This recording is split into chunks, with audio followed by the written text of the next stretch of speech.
everybody. This is Joan from Q&Abe. Callie and I are currently conducting interviews to prepare for Season 3.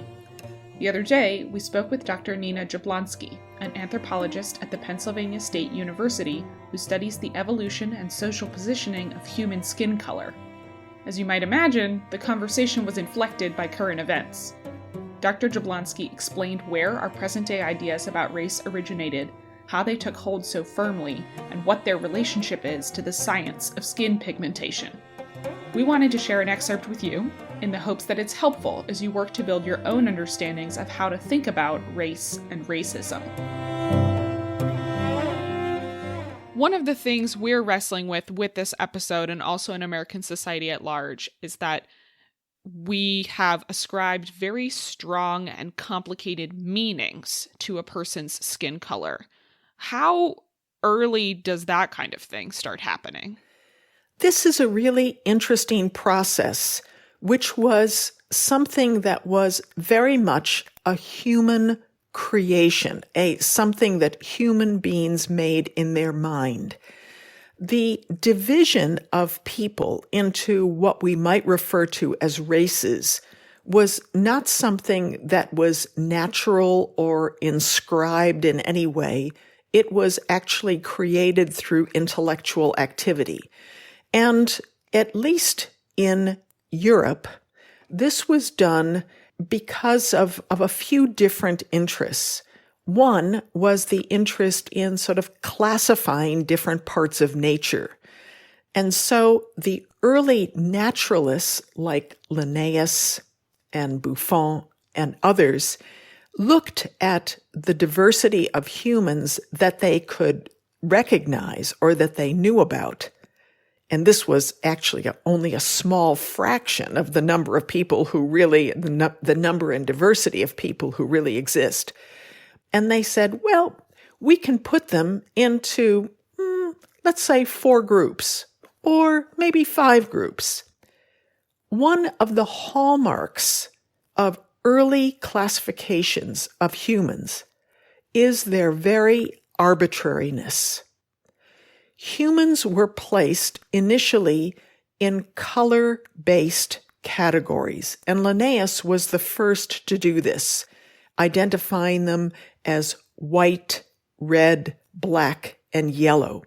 Others later refined this, changed it, modified it, but the key thing was that these groups of people were color-coded. One of the most important divisions that these early naturalists and philosophers recognized was a binary division between white Europeans and non-white others. And this probably becomes the most historically significant division, not only for the history of the United States, but elsewhere.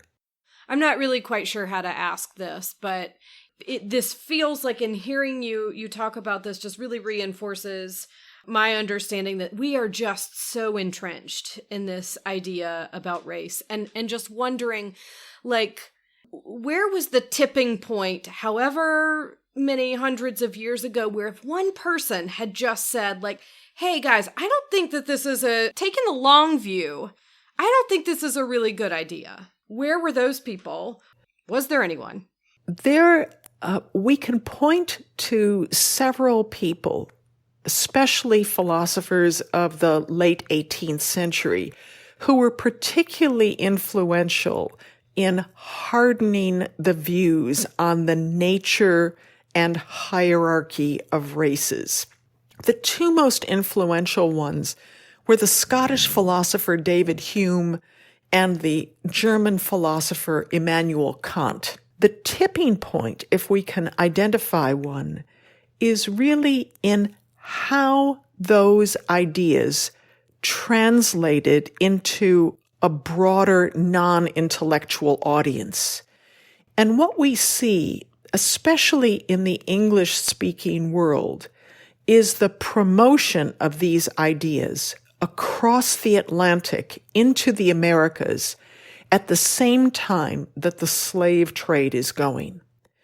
So if there is a tipping point or sort of a set of tipping decades, I would really put this in the mid to late 1700s, when the attitudes about the nature and hierarchical arrangement of races really become hardened. And they become hardened in the service of the economic benefits of slavery.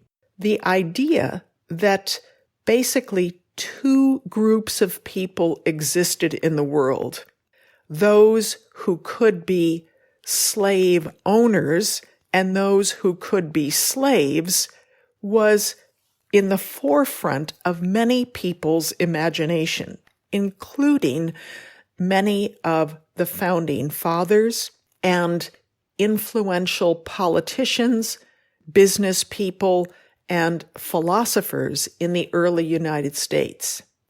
But long after slavery was abolished, the binary division of the U.S. and elsewhere remained.